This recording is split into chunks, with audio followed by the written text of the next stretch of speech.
Nestled on the shores of Lake Winnebago, Missouri, this custom waterfront residence masterfully bridges grand-scale entertaining with private retreat living. Upon entry, the home makes a dramatic architectural statement.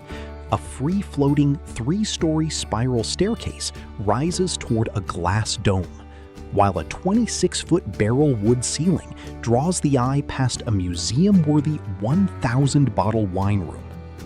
The material palette reads like an artisan's catalog, featuring rare woods, hand-blown Chihuly glass, and iridescent labradorite countertops, while a 900-gallon Living Reef saltwater aquarium anchors the main living space.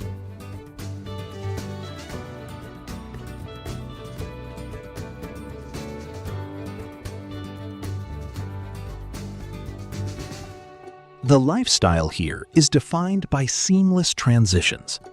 Bifolding doors dissolve the boundary between the interior's heated European limestone floors and a sprawling outdoor terrace.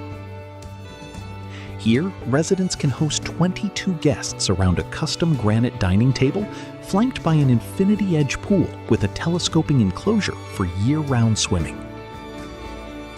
The lush grounds are a theatrical experience of waterfalls and gas torches, all kept remarkably peaceful by a computer-driven bug suppression system, ensuring the local Missouri insect population doesn't crash your dinner party.